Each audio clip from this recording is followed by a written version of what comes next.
apakah Anies Baswedan itu jadi mendirikan partai politik atau tidak. Ya, karena di media sosial itu banyak sekali muncul serbaran-serbaran tentang struktur pendiri partai Anies yang disebut namanya Partai Perubahan begitu. Bahkan nama-nama seperti saya dan Bung Rocky Gerung disebut-sebut juga akan menjadi pendiri Partai Perubahan. Padahal sebenarnya itu hanya itu hanya buatan dari para pendukung Anies gitu. Yang rasanya kelihatannya udah nggak sabar menunggu kapan Anies Baswedan itu mendirikan partai politik. Tetapi ini ada kabar terbaru ya nih soal Anies akan mendirikan partai politik itu karena seperti dikatakan oleh Muhaimin Iskandar, Ketua Umum Partai Kebangkitan Bangsa yang sebelumnya berpasangan dengan Anies Baswedan menjadi calon wakil presidennya pada Pilpres lalu itu, dia kan baru saja bertemu dengan Anies Baswedan. Tapi ketika ditanya oleh wartawan, apakah dia membicarakan soal pendirian partai politik, menurut Muhaimin dia tidak sempat membicarakan soal itu, tapi kata dia menyampaikan pesan saja kepada Anies Baswedan bahwa untuk mendirikan partai politik itu berat sekali, kata dia. Jadi biar dia sajalah yang menjadi yang menanggung beban itu. Ini kayak gaya Dilan aja ya. Seperti biasa Caimin ini bercanda begitu ya. Jadi kata dia cukup dialah yang menanggung beban berat untuk mendirikan partai politik. Sementara Anies nggak usah. Jadi saran dia ya Anies sebaiknya masuk ke partai politik saja. Soal ini, soal Anies ingin mendirikan partai politik itu sebenarnya bukan ide yang baru. Ini setidaknya kalau kita menyimak pernyataan Sandiaga Uno ini yang pernah menjadi wakil gubernur Anies ketika Anies menjadi gubernur di Jakarta. Pada waktu keduanya masih menjabat di DKI Jakarta, Anies sebagai gubernur dan Sandi sebagai wakil gubernur, menurut Sandi mereka pernah membicarakan soal itu ya, soal Anies ingin mendirikan partai politik. Tapi ya pada waktu itu tampaknya berhenti hanya sebagai wacana saja kan. Bagaimana sesungguhnya rencana Anies untuk mendirikan partai politik itu? Kalau menurut juru bicara Anies Baswedan, yakni Syahrin Hamid, dia menyatakan saat ini Anies itu tengah menakar untuk menghadirkan ormas atau partai sebagai alat perjuangan gagasan.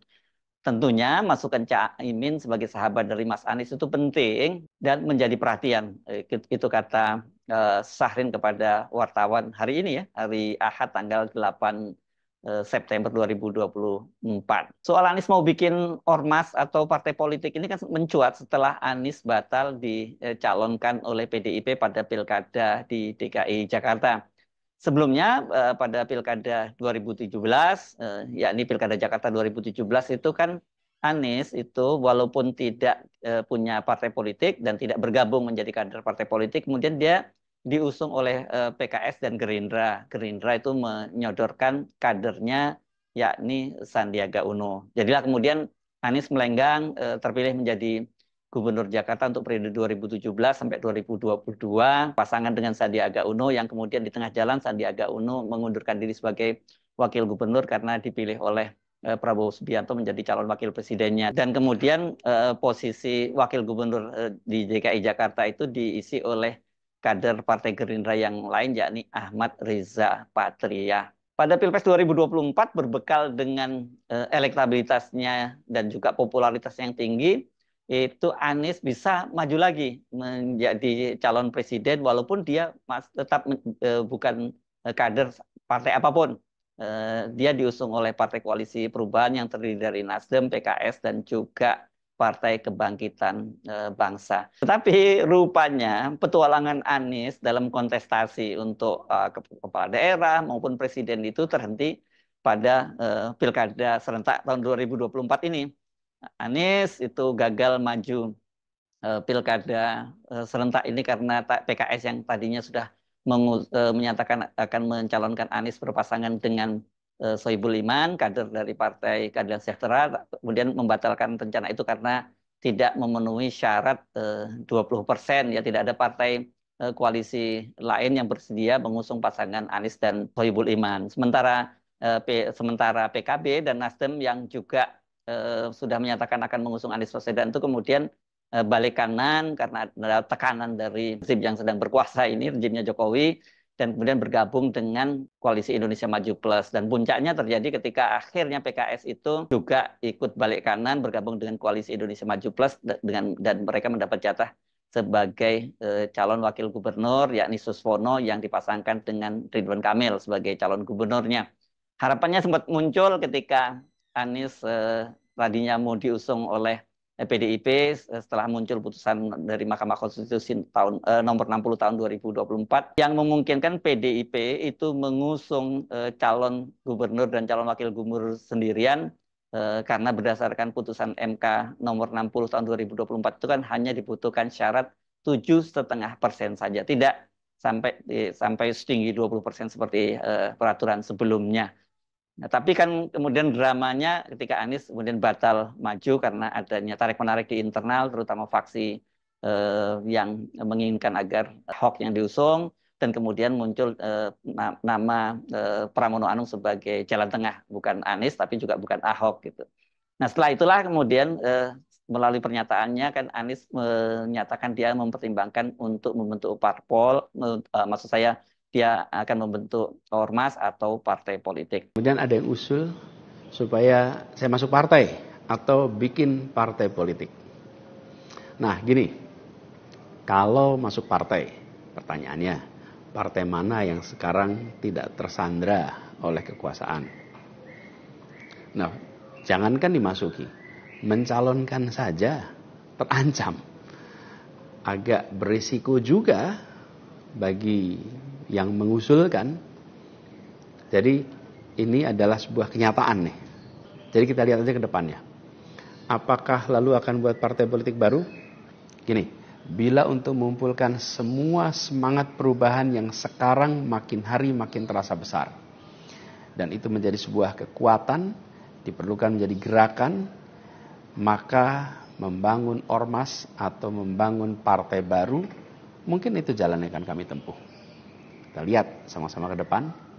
Semoga tidak terlalu lama lagi kita bisa mewujudkan langkah-langkah konkret untuk bisa mewadahi gerakan yang sekarang ini makin hari makin membesar. Menginginkan Indonesia yang lebih setara, demokrasi yang lebih sehat, politik yang lebih mengedepankan policy gagasan. Ini respon saya atas situasi yang sedang terjadi saat ini. Saya ingin sampaikan pada semua di akhir ini kutipan yang pernah saya sampaikan pekan lalu. Kutipan dari René de Klerk yang dimasukkan oleh Bung Hatta ke dalam pledoinya di tahun 1928 di Den Haag. 96 tahun yang lalu Bung Hatta menggunakan kalimat ini. Saya ingin ulang kalimat itu. Bunyinya begini. Hanya ada satu negeri yang menjadi negeriku. Ia tumbuh dengan perbuatan dan perbuatan itu adalah perbuatanku. Insya Allah segala perbuatan yang saya lakukan ke depan masih terus tetap dan akan selalu ditujukan untuk negeri yang saya cintai ini, Indonesia. Dan saya harap makin banyak di antara kita semua yang mau bergerak bersama kita, bersama kami untuk Indonesia, untuk keadilan, untuk kesetaraan, untuk kebersamaan, untuk persatuan yang ada di negeri kita. Terima kasih semuanya. Salam hangat dan hormat. Assalamualaikum warahmatullahi wabarakatuh.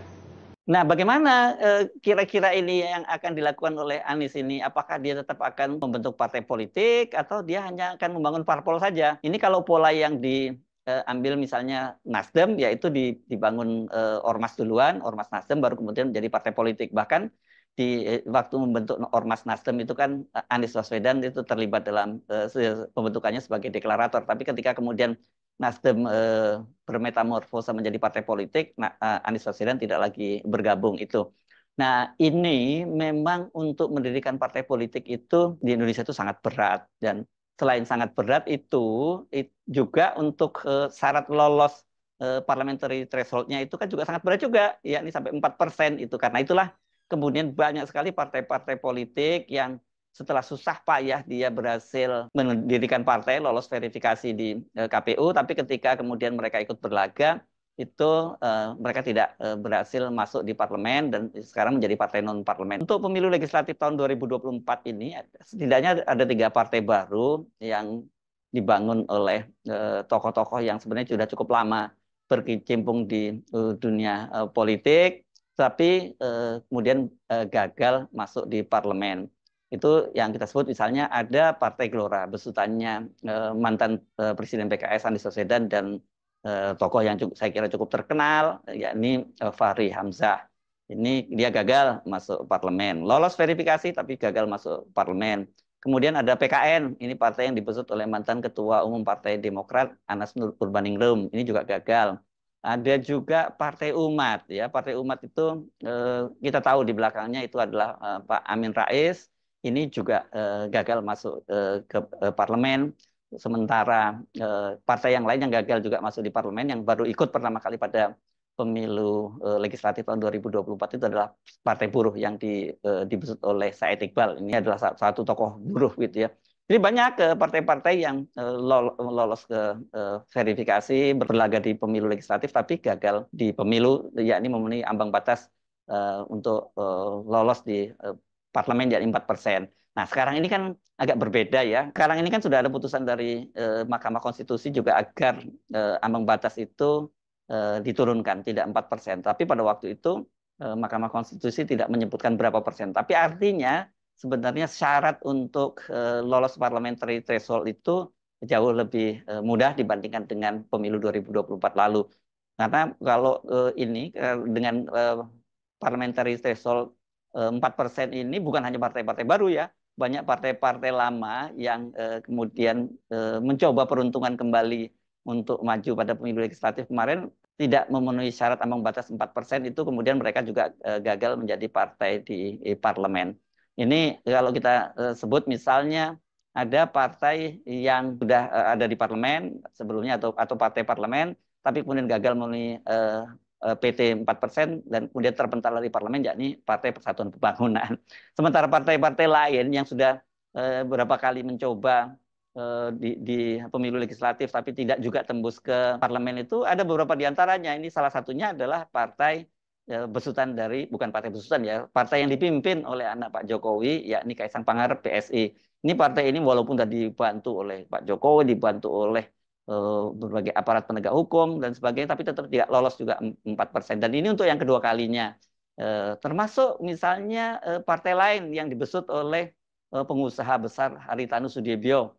Itu kendati modalnya sangat kuat, ini juga tidak lolos untuk yang kedua kalinya ke parlemen. Itu jadi Perindo, PSI adalah contoh partai-partai yang di backup dengan dana yang cukup besar, tetapi ternyata tidak juga lolos di parlemen. Tapi ada partai-partai lain yang sampai gagal berkali-kali, misalnya PBB itu yang dipimpin oleh Yusril Issa Mahendra. Ini kan nama besar begitu, tapi ini sudah tahun 2024 ini yang keempat kalinya dia gagal untuk masuk ke parlemen. Belum lagi kalau kita menyebut nama partai-partai lain, mulai dari Partai Hanura yang sudah pernah di parlemen dan kemudian tidak bisa berhasil lagi kembali ke parlemen, itu kemudian ada juga Partai Garuda. Jadi memang tidak mudah ya kalau kemudian dengan syarat 4% itu. Nah, sekarang ini syaratnya sudah diturunkan. Kita belum tahu nanti pemerintah kesepakatannya berapa, sesuai dengan amanat dari putusan Mahkamah Konstitusi kan harus diturunkan dari ambang batas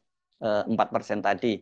Nah, kendati syarat parliamentary threshold-nya pun sudah diturunkan, tetapi membuat partai di Indonesia itu tidak mudah. Ini kalau Wakil Ketua Umum Partai Gelora Fahri Hamzah menyebutnya membangun partai politik di Indonesia itu mirip seperti membangun negara gitu.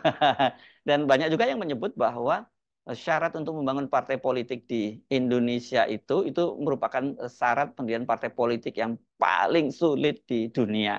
Jadi wajar kalau kemudian Cak Imin itu menyatakan ini syaratnya sangat berat. Apa saja sih syaratnya itu? Setidaknya kalau kita mengacunya ini pada Undang-Undang Nomor 2 tahun 2011 ini yang sekarang ya.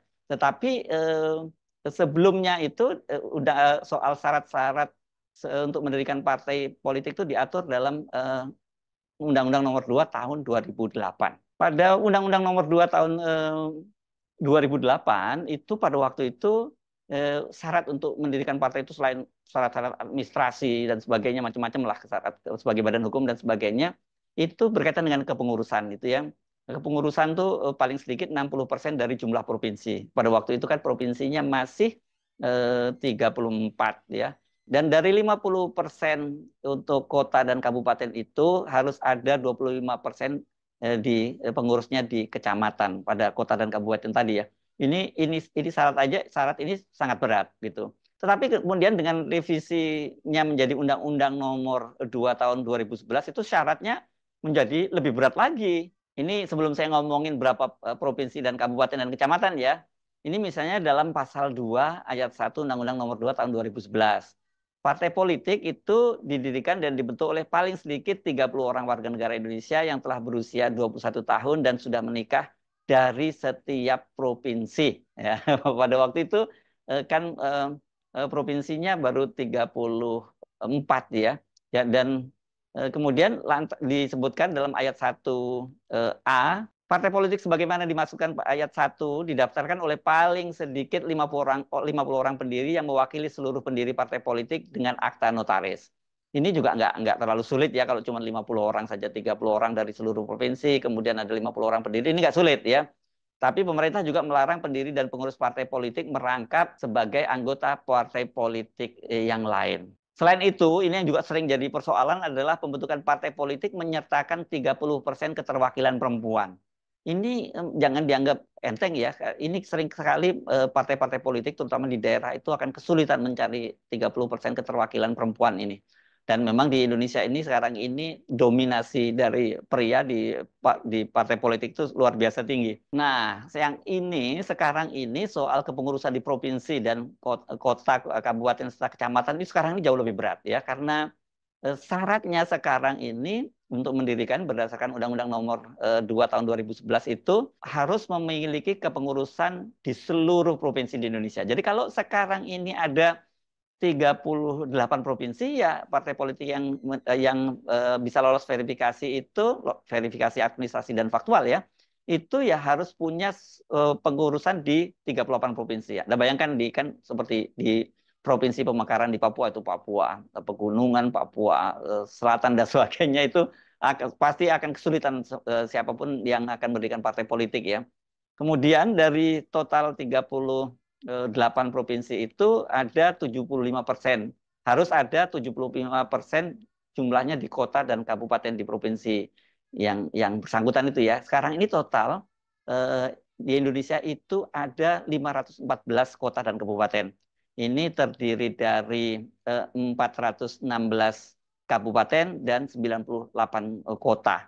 Jadi Anda harus punya kepengurusan di 75% diantaranya begitu ya. Ini tinggal dihitung saja itu tadi 514 bagi 4 dikali 3 lah kira-kira. Saya nggak bisa cepat ngitungnya tapi cukup banyak lah jumlahnya ya. Dan kemudian dari total tadi itu 75% kota dan kabupaten tadi itu partai politik harus punya 50% pengurusan di jumlah kecamatan di kabupaten kota yang bersangkutan. Ini bisa bayangkan betapa sulitnya ya. Katakanlah kita ngambil kota-kota yang kecil saja seperti kayak kalau di dekat Jakarta ini mungkin siapa yang paling kecil ya? Depok lah ya. Depok itu punya 11 kecamatan seingat saya begitu ya. Dan artinya setidaknya harus punya 6 pengurus kecamatan. Bayangkan kalau untuk kota-kota yang seperti kota dan kabupaten seperti di Jawa Barat yang jumlahnya banyak seperti Bogor saja itu kan jumlahnya terbesar di Indonesia itu berapa kecamatan harus dimiliki. Jadi betul-betul membangun partai politik di Indonesia itu memang tidak mudah. Mengapa aturan itu dipersulit? Ya ini tentu ini ada kaitannya dengan pemerintah tampaknya ingin merampingkan jumlah partai politik ya karena kalau terlalu banyak ini juga menimbulkan persoalan tersendiri.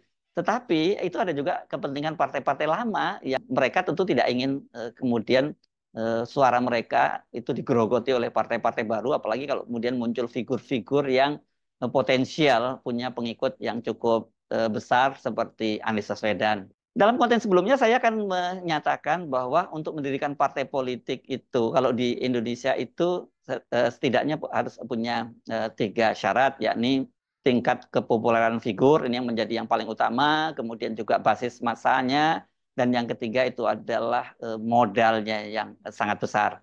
Dan soal figur ini kan kita bisa belajar dari beberapa pengalaman, yakni misalnya pendirian Partai Demokrat oleh SBY, mengandalkan figur SBY, terus kemudian Partai Gerindra yang mengandalkan ketokohan dari Prabowo Subianto, dan bahkan PAN ya pada waktu pertama kali mendirikan itu kan juga berdasarkan ketokohan dari Amin Rais. Itu juga halnya dengan Nasdem. Ini ada faktor Surya Paloh sebagai pendirinya.